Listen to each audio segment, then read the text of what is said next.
Dans les dernières années de sa vie, Édith Piaf n'était plus qu'une ombre d'elle-même. Son corps, marqué par les accidents, les opérations, les excès et la douleur chronique, ressemblait à un instrument brisé qu'elle forçait encore à jouer. Les médecins multipliaient les diagnostics, arthrose sévère, hépatite, cirrhose naissante, mais aucun mot médical ne pouvait vraiment décrire ce qu'elle endurait. C'était une souffrance qui traversait chaque muscle, chaque articulation, chaque souffle. Une douleur qui ne la quittait jamais, même dans le sommeil si tant est qu'elle dormait encore. La morphine était devenue sa compagne silencieuse. Au début, quelques milligrammes avant les spectacles, juste pour tenir debout, pour pouvoir lever les bras, pour ouvrir la bouche sans que tout son être ne hurle. Puis les doses avaient augmenté. Les médecins faisaient semblant de ne pas voir. Ses proches détournèrent le regard. Elle-même ne comptait plus. Elle savait qu'elle franchissait une frontière dont on ne revient pas. Mais cette frontière lui semblait moins effrayante que l'idée de ne plus chanter. Car sans la scène, sans les projecteurs, sans cette communion avec le public, Édith Piaf n'était rien. Elle l'avait toujours su. Elle était née pour ça, et elle mourrait pour ça. Paris, en cette fin d'année 1962, baignait dans une lumière grise et froide. Les trottoirs mouillés reflétèrent les néons des cafés. Les vitrines des boutiques s'illuminaient déjà en début d'après-midi, tant le ciel était sombre. L'hiver s'installait avec sa mélancolie habituelle, cette nostalgie propre aux grandes villes européennes où chaque coin de rue semble raconter une histoire ancienne. Dans les rues du 16e arrondissement, où Édith résidait alors, les passants pressèrent le pas emmitouflés dans leurs manteaux, le col relevé contre le vent humide qui soufflait de la Seine. À l'intérieur de son appartement, l'atmosphère était étouffante. Les rideaux épais bloquaient la lumière du jour, créant une pénombre permanente que seules quelques lampes d'appoint venaient trouer faiblement. L'air sentait le tabac froid, les médicaments et quelque chose de plus indéfinissable, peut-être la maladie elle-même ou cette odeur particulière des lieux où la vie se retire lentement. Des flacons de pilules encombraient les tables, des cendriers débordaient, des verres à moitié vides traînaient sur tous les meubles. C'était le décor d'une déchéance que personne n'osait regarder en face. Édith était allongée sur son lit, un lit immense qui semblait l'engloutir tant elle était devenue petite. 47 ans, mais elle en paraissait 20 de plus. Son visage était creusé, ses pommettes saillantes, ses yeux cernés de mauve profond. Ses cheveux, jadis d'un noir profond et coiffés avec soin, pendaient maintenant en mèches ternes autour de son visage. Ses mains, posées sur le drap, tremblaient légèrement, ses mains qui avaient su captiver des millions de spectateurs par leurs gestes précis, leurs mouvements empreints d'émotion. Ce soir-là, elle devait chanter.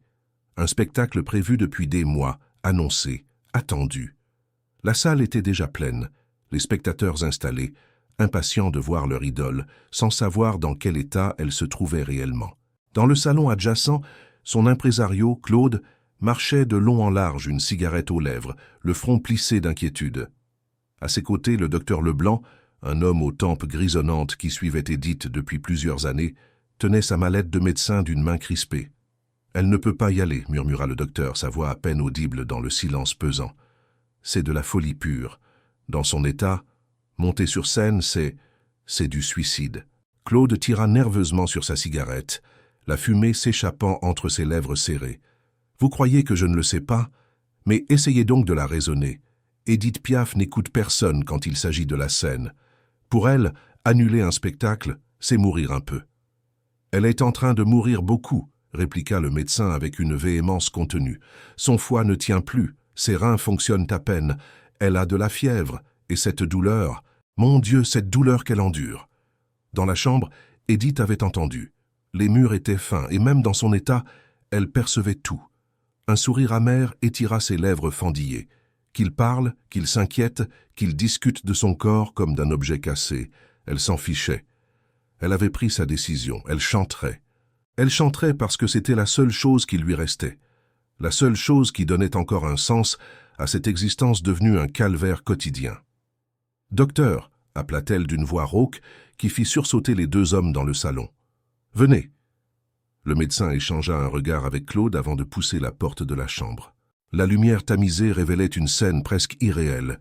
Cette petite femme recroquevillée dans ce grand lit, entourée d'oreillers, de couvertures, semblant minuscule et pourtant possédant encore cette présence, cette aura qui faisait d'elle Édith Piaf. « Vous allez me faire l'injection, dit-elle simplement, sans préambule, sans supplique. C'était un ordre, prononcé avec l'autorité de quelqu'un qui sait exactement ce qu'il veut. Le docteur Leblanc secoua la tête. « Madame Piaf, je ne peux pas. Vous avez déjà eu votre dose ce matin. Si j'augmente encore, je ne réponds plus de rien. Votre corps ne peut plus... » « Mon corps ?» l'interrompit-elle, avec un rire qui ressemblait à un râle. « Mon corps n'est plus rien depuis longtemps, docteur, mais ma voix est encore là. Et ces gens qui m'attendent, ils ne sont pas venus pour voir mon corps, ils sont venus pour m'entendre. Alors vous allez me faire cette injection et je vais monter sur cette scène et je vais chanter. » C'est aussi simple que ça. Le médecin sentit ses épaules s'affaisser. Il connaissait cette détermination, cette volonté de fer qui habitait cette femme malgré la destruction physique. Il ouvrit lentement sa mallette, sortit une seringue, une ampoule de morphine. Ses mains tremblaient légèrement tandis qu'il préparait l'injection. Claude, resté sur le seuil, observait la scène avec un mélange de fascination et d'horreur. Combien de fois avait-il assisté à ce rituel? Combien de fois avait-il vu Édith transformer la douleur en art, la souffrance en beauté? Mais ce soir, quelque chose était différent. Il le sentait dans l'air, dans la tension qui électrisait la pièce. Ce soir, elle allait trop loin. Le docteur Leblanc s'approcha du lit, tapota l'intérieur du bras d'Édith pour faire ressortir une veine. Sa peau était marquée de traces anciennes, de bleu, de petites cicatrices, la cartographie d'une dépendance. Il enfonça l'aiguille avec précaution, poussa le piston lentement. Le liquide s'écoula dans ses veines et presque immédiatement, Édith ferma les yeux. Un soupir s'échappa de sa poitrine. La morphine agissait vite, engourdissant la douleur, créant cette bulle ouatée où tout devenait supportable. Mais elle savait que c'était un mensonge, un répit temporaire. La douleur était toujours là, tapie dans l'ombre, attendant de revenir dès que l'effet s'estomperait. C'était comme vivre sur un fil, avec d'un côté l'agonie et de l'autre l'oubli chimique. « Merci, docteur », murmura-t-elle après quelques instants, rouvrant les yeux. Il brillait maintenant d'un éclat étrange, presque fiévreux. « Maintenant, aidez-moi à me lever. » Ce qui suivit ressemblait à une chorégraphie macabre.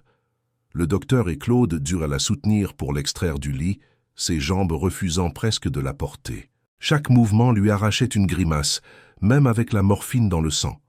Son corps était une prison, et elle en était la prisonnière condamnée à perpétuité. Dans le salon, Simone, sa coiffeuse et confidente depuis des années, l'attendait avec ses peignes, ses épingles, son maquillage. Quand elle vit Édith entrer soutenue par les deux hommes, elle dut retenir un cri. À chaque fois, c'était un choc. À chaque fois, elle se demandait si ce serait la dernière. « Ma petite Simone », dit Édith avec un sourire qui voulait être rassurant mais qui n'était que tragique. « Fais-moi belle, transforme-moi en Piaf, encore une fois. » Simone se mit au travail avec la dextérité d'une professionnelle habituée aux situations impossibles. Elle coiffa les cheveux ternes, créant du volume là où il n'y en avait plus. Elle appliqua le fond de teint, cachant la pâleur mortelle, les cernes violacées. Le rouge à lèvres vint colorer ses lèvres décolorées. Le mascara fit ressortir ce regard qui, malgré tout, gardait une intensité bouleversante. Petit à petit, sous les pinceaux et les poudres, Édith Piaf réapparaissait, comme un fantôme qui prend forme. La robe noire avait été préparée, une robe simple, élégante, qui la faisait paraître encore plus menue. Lorsqu'elle l'enfila avec l'aide de Simone, elle ressemblait à ces statues de saints dans les églises, à la fois fragiles et transcendantes. Elle se regarda dans le miroir, ce miroir cruel qui ne mentait jamais, et elle se reconnut à peine. Mais sous le déguisement du spectacle, sous le masque du personnage, elle retrouvait une part d'elle-même, celle qui avait survécu à tout. La pauvreté, l'abandon, la guerre, les amours brisés, la maladie. « C'est l'heure », annonça Claude, sa voix tendue. La voiture les attendait en bas. La descente des escaliers fut un calvaire que la morphine ne suffisait pas à masquer complètement. Chaque marche était une épreuve. Claude et le docteur la tenaient fermement, craignant à chaque seconde qu'elle ne s'effondre. Dehors, la nuit était tombée complètement. Le vent glacial de décembre s'engouffrait dans les rues, portant avec lui l'odeur de la pluie prochaine. Dans la voiture, Édith resta silencieuse, les yeux fixés sur les lumières de Paris qui défilaient derrière la vitre. Les boulevards illuminés, les cafés pleins de vie, les passants qui rentraient chez eux, toute cette normalité qu'elle ne connaîtrait plus jamais. Elle avait choisi une autre voie, une voie pavée de spotlights et d'applaudissements, mais aussi de solitude et de souffrance. La salle de spectacle se dressait bientôt devant eux, ses enseignes lumineuses clignotant dans la nuit. Une foule attendait déjà devant l'entrée, des admirateurs venus des quatre coins de la ville, et même de plus loin, pour entendre la voix de la môme. Ils ne savaient pas. Ils ne pouvaient pas savoir ce qui se jouait vraiment ce soir. L'entrée des artistes était à l'arrière du bâtiment, une porte discrète qui donnait sur un couloir sombre aux murs décrépits. L'odeur caractéristique des coulisses, mélange de poussière, de vieux tissus, de sueur et de maquillage, envahit les narines d'Edith dès qu'elle franchit le seuil. Cette odeur, elle l'aurait reconnue les yeux fermés. C'était l'odeur de sa vie, de son identité, de tout ce qu'elle était. Le régisseur les accueillit, visiblement soulagé de la voir arriver.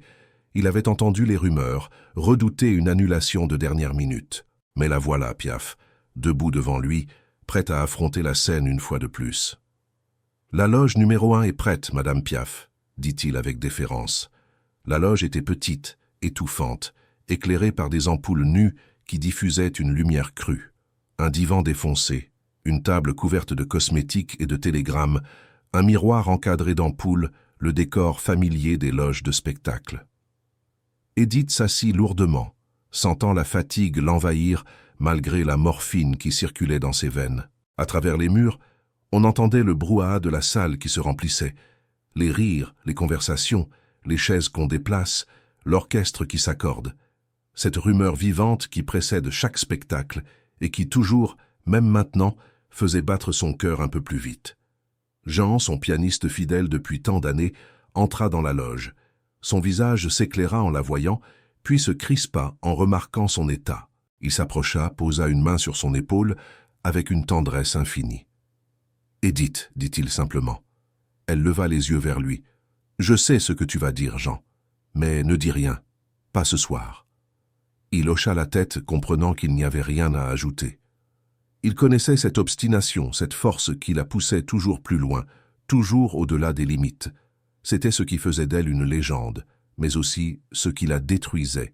Les musiciens s'installaient dans la fosse. Le public était maintenant au complet, 1500 personnes qui attendaient, qui espéraient, qui voulaient être transportées. Le régisseur vint frapper à la porte. 3 petits coups qui résonnèrent, comme un glas. « 5 minutes, Madame Piaf. » 5 minutes. 300 secondes avant de franchir ce seuil qui séparait les coulisses de la scène, l'obscurité de la lumière, le silence du fracas. Edith se leva, s'appuya contre le mur pour trouver son équilibre. Le docteur Leblanc, qui était resté dans un coin de la loge, s'approcha d'elle. « Si vous sentez que vous ne pouvez plus, faites-moi signe.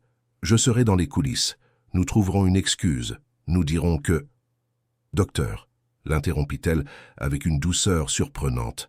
« Je vous remercie pour votre sollicitude, mais une fois que je serai sur cette scène, je ne descendrai que lorsque j'aurai chanté tout mon répertoire, ou que je m'effondrerai. Dans les 2 cas, n'intervenez pas. » Il ouvrit la bouche pour protester, mais les mots moururent sur ses lèvres. Il voyait dans ses yeux cette détermination absolue qui ne laissait place à aucune négociation. Claude vint la chercher. Il lui offrit son bras, qu'elle accepta. Ils marchèrent lentement vers les coulisses, chaque pas demandant un effort de volonté surhumain.